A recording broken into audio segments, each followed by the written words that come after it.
warahmatullahi wabarakatuh.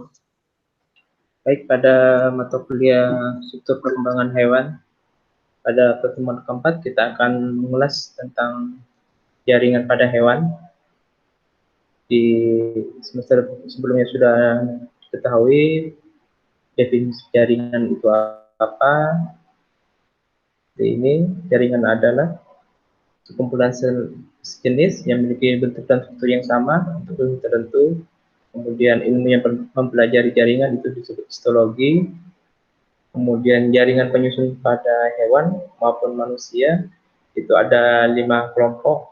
Yang pertama jaringan embrional yang selalu tumbuh. Kemudian ada jaringan epitel, jaringan otot, ikat, dan syaraf. Kemudian yang pertama jaringan embrional adalah jaringan muda yang sel-selnya senantiasa membelah. Jaringan ini merupakan hasil pembelahan sel zigot. Pada tahap awal terbentuknya sel zigot, sel-sel pembentuknya memiliki bentuk yang sama. Kemudian dalam perkembangan selanjutnya, sel tersebut akan membelah dan mengalami perubahan bentuk maupun fungsi sehingga terjadi proses spesialisasi atau proses pematangan atau pendewasaan. Hasil spesialisasi ini antara lain di lapisan jaringan embrional.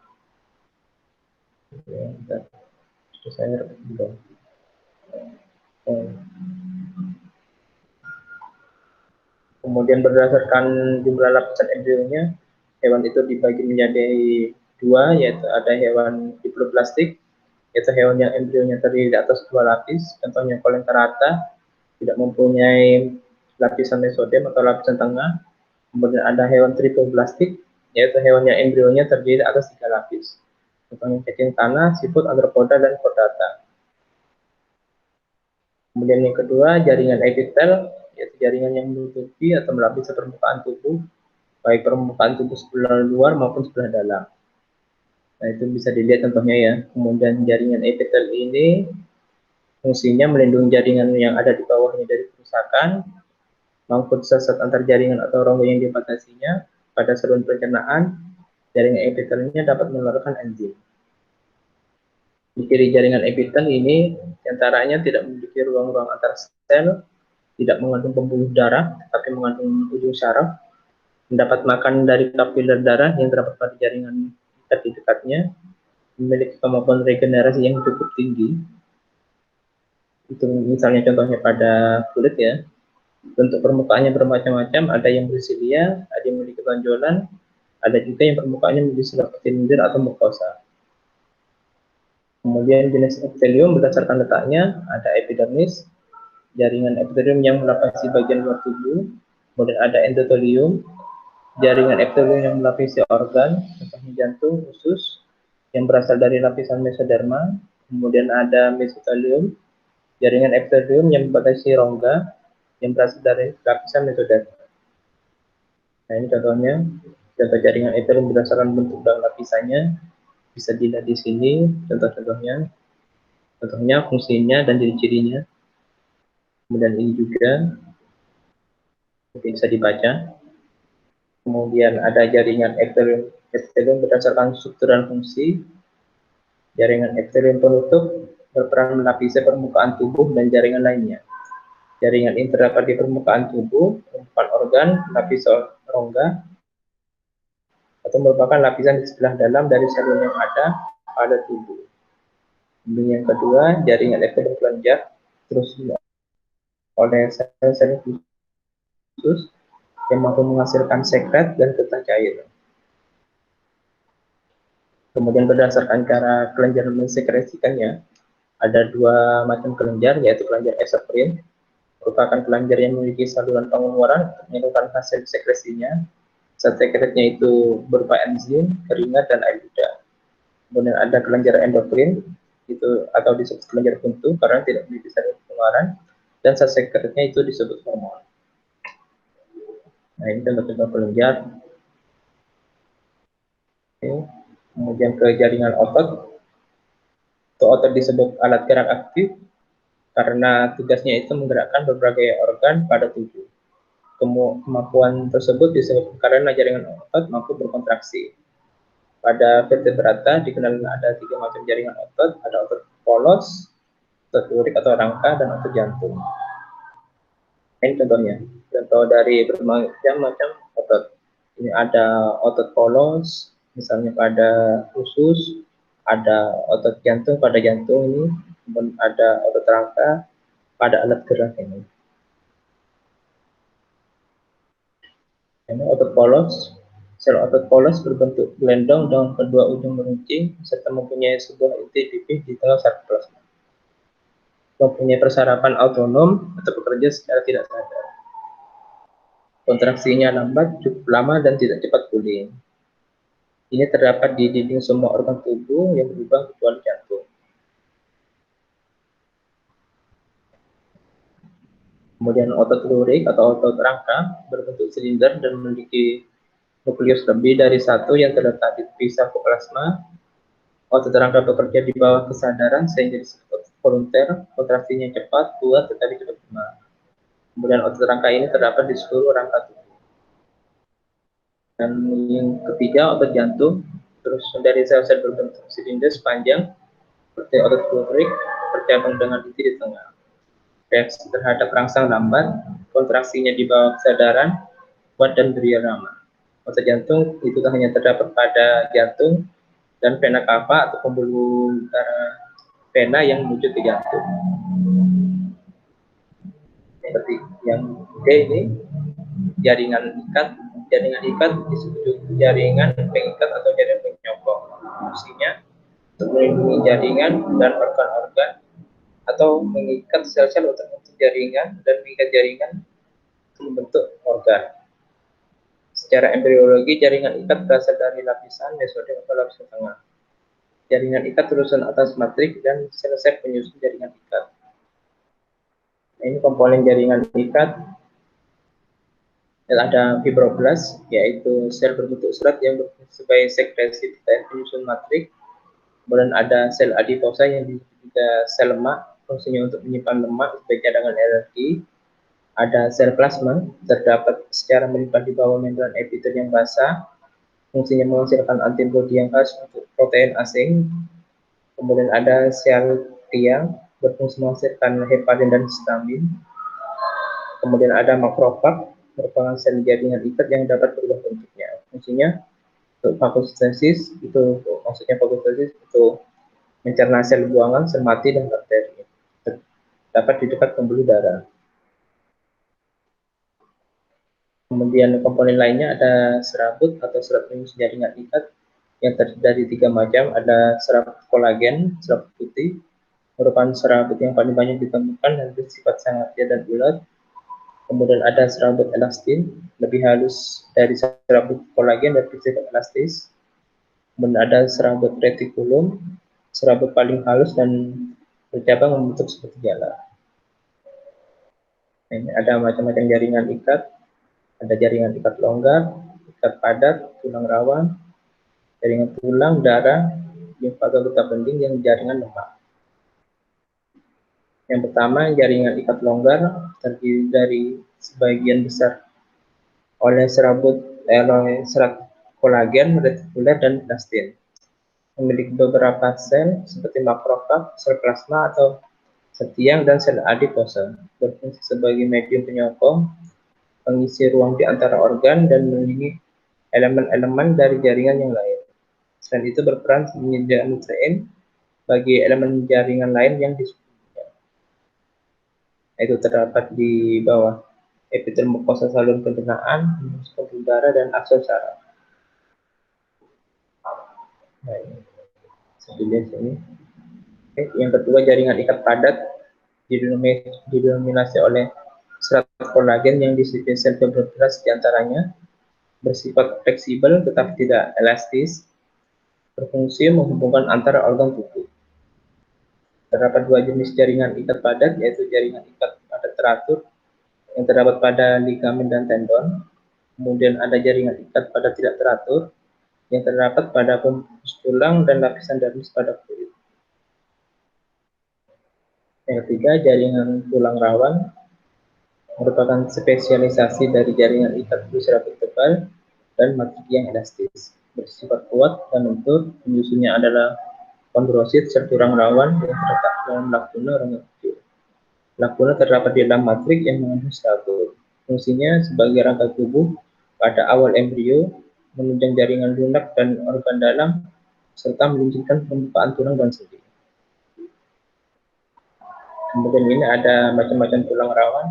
Ada tulang rawan hialin, mengandung serabut kolagen yang halus, berwarna bening, kebiruan, jernih, dan mengkilap. Terdiri atas serat yang berdaya elastis tinggi. Merupakan tulang rawan terbanyak dalam tubuh dan tulang rawan paling lemah. Tulang rawan ini adalah rangka sementara manusia pada saat masih embrio. Terdapat pada persendian ujung tulang rusuk yang melekat ke tulang dada, saluran pernapasan, cakram epifis, ujung tulang gigiga, ujung tulang pipa, dan lainnya. Kemudian yang kedua, ada tulang rawan elastis, matriks agak keruh, mengandung serabut elastin kuning dan serabut kolagen yang tersusun seperti jala, serta memiliki perikondrium. Fungsinya menyokong jaringan dan memberikan daya lentur pada jaringan. Terdapat di embrio, laring, bagian telinga luar, daun telinga, epitotis, saluran eustachius, dan bronchiolus. Kemudian ada tulang rawan fibrosa, dari atas serat kolagen yang padat dan kasar, membuatnya sebagai tulang rawan paling kuat, berwarna gelap dan keruh, fungsinya sebagai pelindung dan penyokong jaringan.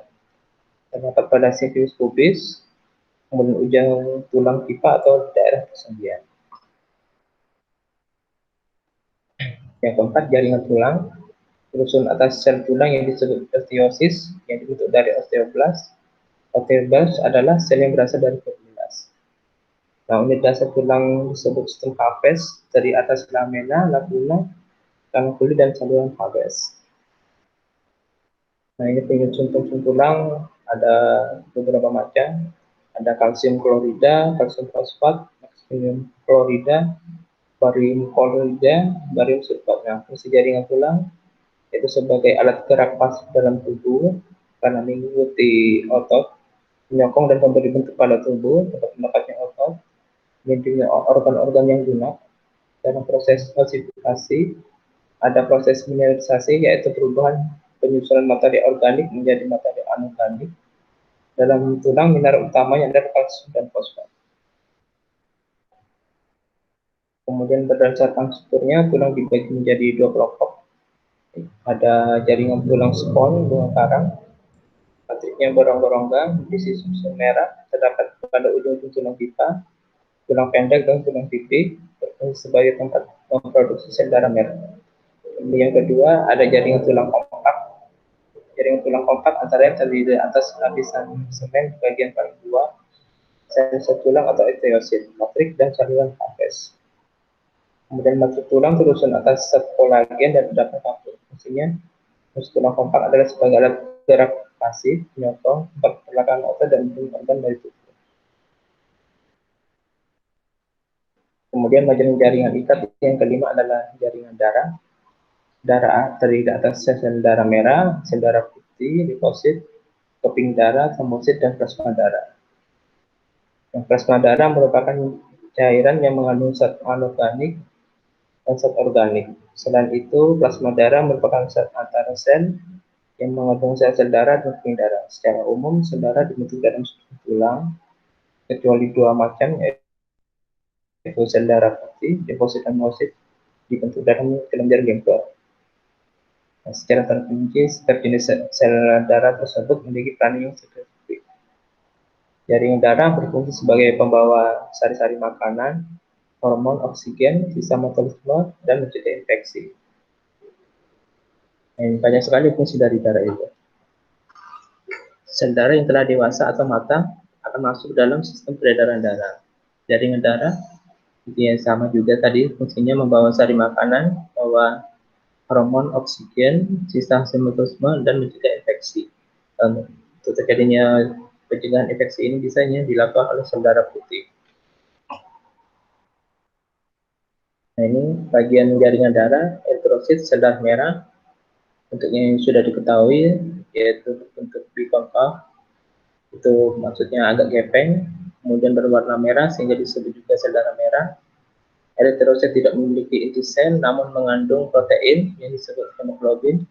yang terdapat di sitoplasma sel eritrosit.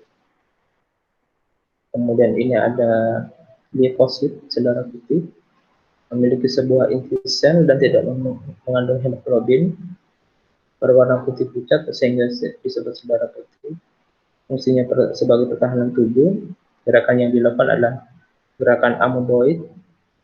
Gerakan amoeboid ini dilakukan supaya untuk mencegah bakteri atau agen lain yang masuk ke dalam tubuh itu untuk memfagosit atau mencerna zat asing yang masuk ke dalam tubuh. Kemudian jenis sel darah putih ada granulosit, yaitu deposit yang memiliki protein granula di sitoplasmanya, terdiri dari neutrofil, eosinofil, dan basofil. Kemudian agranulosit yaitu deposit yang memiliki protein granula di sitoplasmanya, terdiri dari limfosit dan monosit. Deposit ini penghasil itu dari sel B atau penghasil dari itu antibodi. Tadi sudah dijelaskan kan ada antibodi A sampai G itu.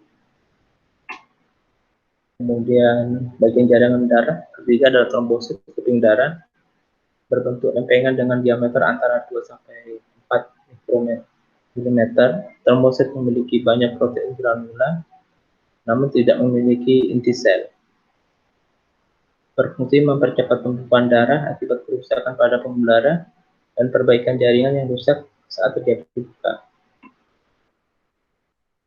Kemudian yang keempat, bagian jaringan darah adalah plasma, merupakan bagian darah yang cair mengandung elektrolit.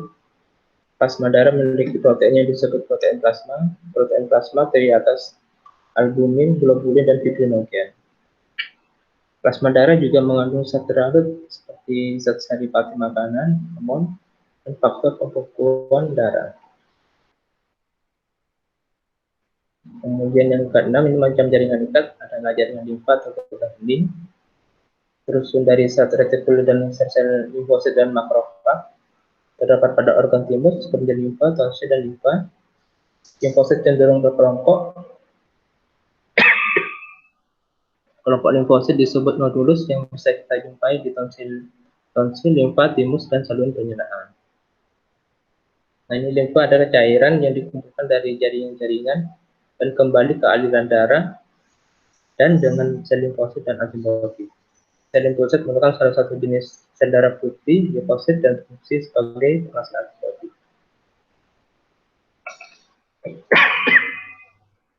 Jadi itu, hasil antibodi itu dihasilkan oleh jaringan limfa pada sel B atau pada sel limfosit. Nah, limfosit ini bagian dari sel darah putih. Kemudian yang ketujuh, macam jaringan ikat adalah jaringan lemak. Jaringan lemak berasal dari sel-sel mesenkim, tersusun dari sel-sel lemak yang tidak membentuk serat atau matrik. Fungsinya khusus untuk menimbun atau menyimpan lemak. Jaringan ini terdapat pada seluruh bagian tubuh, bawah kulit, sekitar persendian, dan di sekitar organ-organ dalam.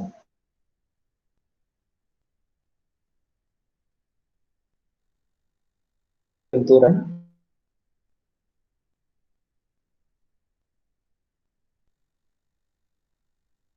dan persediaan cadangan makanan. Terdapat dua jenis jaringan lemak, ada jaringan lemak coklat, lebih kecil daripada lemak putih, kemudian lemak tersebar pada sitoplasma, kadar sitokromnya tinggi sehingga berwarna coklat, sering dijumpai pada rodentia dan binatang berhibernasi. Bahkan hewan rodentia ini seperti usapil. Kemudian jaringan lemak putih terbagi menjadi kelompok sel disebut globulus. Tiap sel dikelilingi oleh serat kolagen retikuler diameter 200 mikron dan mengandung satu unit lemak. Sitoplasmanya tipis dan intinya pipih. Kemudian ke jaringan saraf, ini sudah keluar dari jaringan ikat. Jaringan saraf tersusun atas sel-sel saraf atau neuron. Jaringan saraf berfungsi untuk mengatur dan mengkoordinasi segala aktivitas tubuh. Nah, jaringan saraf itu terdapat di otak, sumsum tulang belakang, dan iraf saraf. Nah, sel saraf itu mempunyai kemampuan iritabilitas, yaitu kemampuan menanggapi rangsang dan produktivitas atau menghantarkan rangsang. Ada 3 macam sel saraf, yaitu neuron sensorik, menerima sinyal dari lingkungan dan mengirim ke saraf pusat. Kemudian ada neuron motorik, mengirimkan sinyal dari saraf pusat ke bagian tubuh lain. Nah, antara neuron satu dengan neuron lain terdapat celah sinapsis. Pada celah ini terdapat neurotransmitter yang bertugas mengirimkan sinyal dari satu neuron ke neuron yang lain. Nah, ini contoh dari sel saraf ya. Ada neuron terbagi atas beberapa bagian, ada dendrit, badan sel, dan akson. Pada akson ini terdapat selubung mielin, yaitu bagian sel yang membungkus akson. Kemudian ada selubung mielin yang terdiri atas sel-sel K1, ada terminal akson, yaitu tempat bertemunya sel saraf dengan sel saraf lainnya. Pada terminal akson ini terdapat sinap, yaitu pertemuan antara dua terminal akson. Dan di sinap ini ada cairan yang disebut neurotransmitter. Fungsinya transmisi atau mengantarkan sinyal antara satu sel saraf neuron dengan sel saraf yang lainnya. Oke, ini pembahasan dari pertemuan keempat tentang jaringan pada hewan. Jika ada yang ingin ditanyakan, silakan.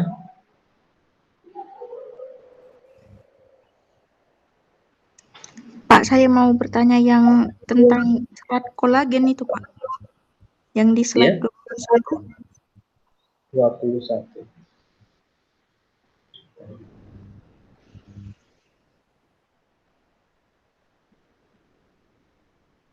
Ya, ini. Ya, Pak, Ya, itu kenapa? kan serat kolagen liat dan ulet. Maksudnya itu bagaimana, Pak? Liat dan ulet. Ya, itu maksudnya serabutnya itu pada kulit kita itu terlihat apa ya?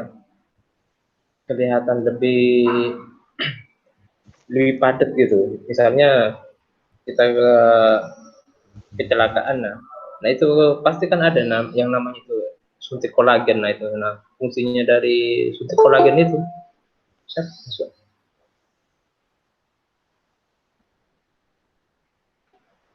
kalian baru masuk ya.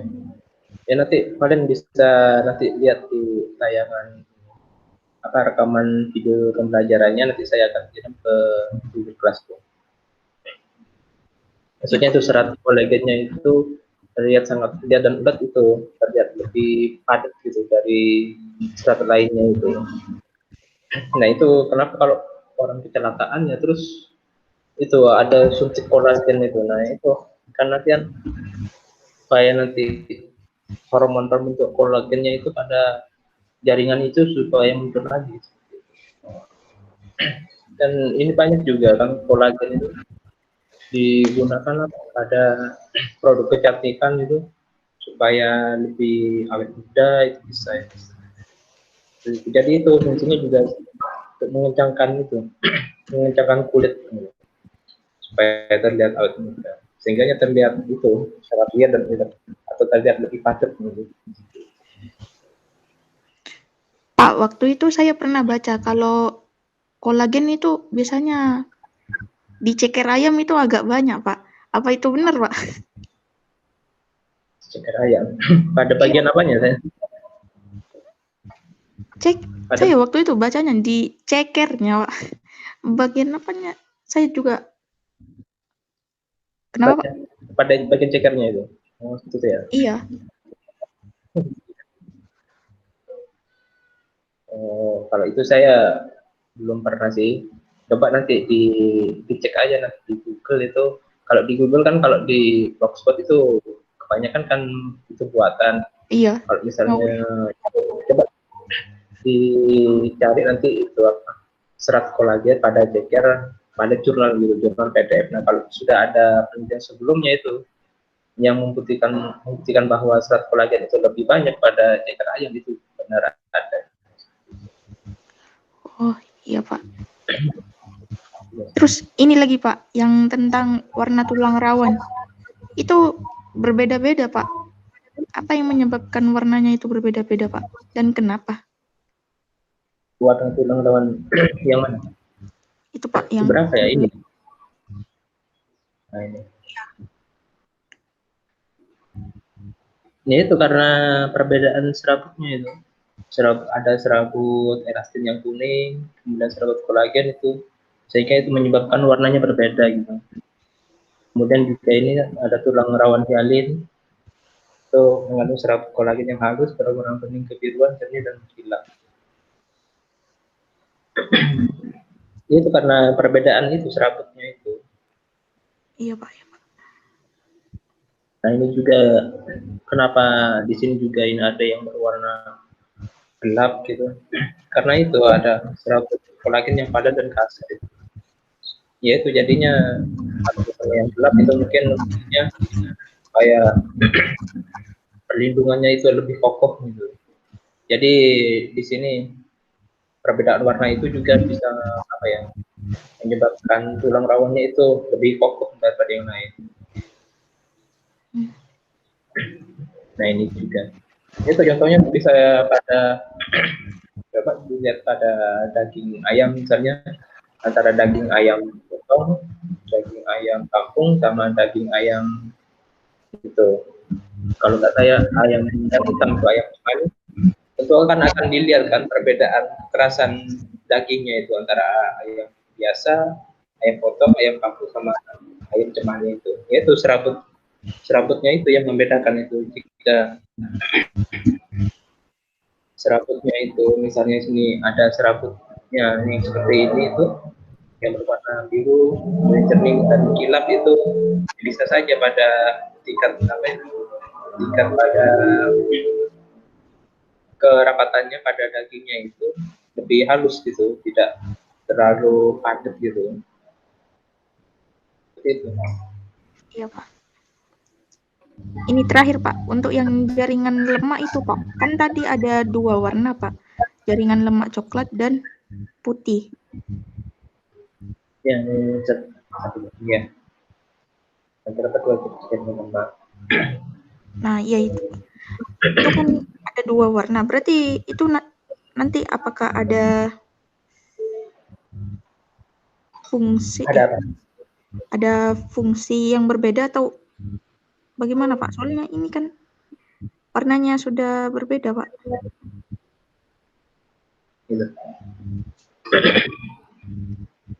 Untuk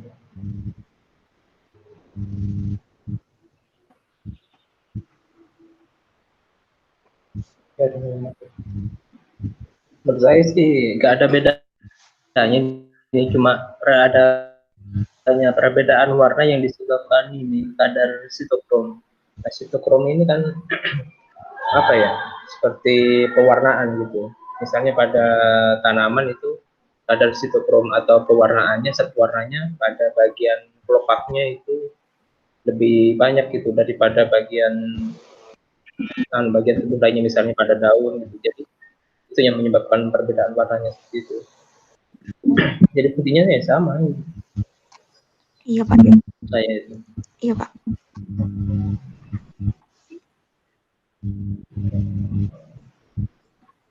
Ya kalian yang baru masuk ada yang bertanyakan?